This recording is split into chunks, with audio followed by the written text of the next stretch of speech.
दोस्तों, भारत में जब तक सब कुछ ठीक था तब तक सब कुछ प्रधानमंत्री जी कर रहे थे। हम सब उन्हीं को वैक्सीन फैक्ट्री समझ रहे थे, उन्हीं को वैज्ञानिक समझ रहे थे, उन्हीं को डिस्ट्रीब्यूटर समझ रहे थे, उन्हीं को सीरम इंस्टीट्यूट समझ रहे थे, उन्हीं को भारत बायोटेक समझ रहे थे। अखबारों में, समाचारों में, विज्ञापनों में, वेबसाइट्स पर साक्षात ब्रह्म वही थे। हम खुश थे कि हम वैक्सीन गुरु हो चुके हैं। जब तक सब कुछ कंट्रोल में था तब तक प्रधानमंत्री जी की मुस्कुराती फोटो ही अपनी निगरानी में सब कुछ करवा रही थी। लेकिन जैसे ही हम मुसीबत में घिरे, हमने मदद मांगी, कहा गुरु बचाइए, तो गुरु हथियार डालकर खड़े हो गए। लोगों ने गालियां बकना शुरू कर दिया। तो अब राज्यों को बता दिया गया है कि भैया हम नहीं जानते, तुम लोग अपने हिसाब से वैक्सीन खरीदो और अपने लोगों को लगाओ। दोस्तों, क्या हिंदुस्तान में 11 अप्रैल को देश के सबसे बड़े वैक्सीनेशन प्रोग्राम का ढोल बिना वैक्सीन के ही पीट दिया गया था? क्या वैक्सीनेशन कैंपेन के नाम पर देश के साथ बहुत बड़ा धोखा किया गया है? क्या हिंदुस्तान की 125 करोड़ जनता के साथ झूठ बोला गया है? क्योंकि आज की तारीख में बहुत सारे वैक्सीनेशन सेंटर या तो बंद है या फिर वैक्सीन नहीं है। नमस्कार, मेरा नाम है प्रज्ञा मिश्रा।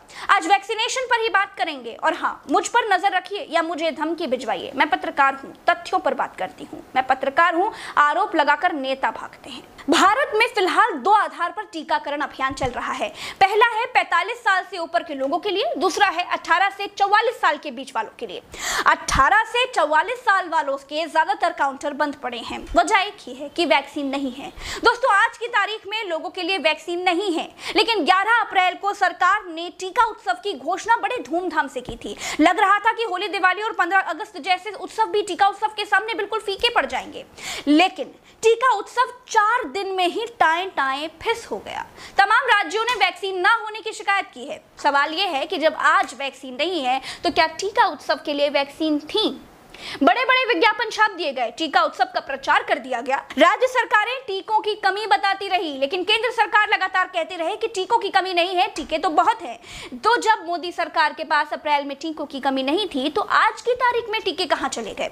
देश में इस समय तो कोई रैली भी नहीं चल रही है, तो फिर कहां जा सकते हैं? इसका तो साफ सा मतलब है कि प्रधानमंत्री जी की सरकार अप्रैल में देश की जनता के साथ झूठ बोल रही थी। दोस्तों, मैं एक सिंपल सा गणित आपके सामने साझा करती हूँ कि देश की आबादी है 125 करोड़। बालिग आबादी यानी 18 साल से ऊपर की वोट देने वाली आबादी है लगभग 100 करोड़। एक आदमी को लगते हैं 2 वैक्सीन, यानी देश में 200 करोड़ वैक्सीन की खपत है। क्या 200 करोड़ टीकों का प्रबंध सरकार ने किया था? जवाब है नहीं। तो सवाल है कि टीका उत्सव का प्रोपेगेंडा किस लिए किया जा रहा था? जवाब है इमेज चमकाने के लिए। देश के साथ झूठ बोला जा रहा था। जब वैक्सीन का इंतजाम ही नहीं था तो 18 साल से ऊपर वालों को फर्जी क्यों जोड़ा गया? हालत यह है कि ना बुजुर्गों को दोनों टीके लग पा रहे हैं, ना ही जवानों को। कोविन ऐप पर 18 साल की कैटेगरी में वैक्सीन बुक ही नहीं हो रही है। बीजेपी की मोदी जी की सरकार ने राज्यों को वैक्सीन देने में अपने हाथ खड़े कर दिए हैं और कह दिया है कि अब अपना अपना देख लीजिए। इसीलिए राजस्थान सरकार समेत भारत की तमाम अलग अलग सरकारें खुद वैक्सीन खरीद कर लाएंगी और अपने लोगों को लगाएंगी। यूपी और राजस्थान समेत 7 राज्यों में टेंडर भी जारी कर दिए गए हैं। भारत के स्वास्थ्य मंत्रालय के मुताबिक 114 दिनों में पहली और दूसरी डोज मिलाकर देश में 17 करोड़ टीके लगाए जा चुके हैं और लगाई जानी है लगभग 200 करोड़ डोज।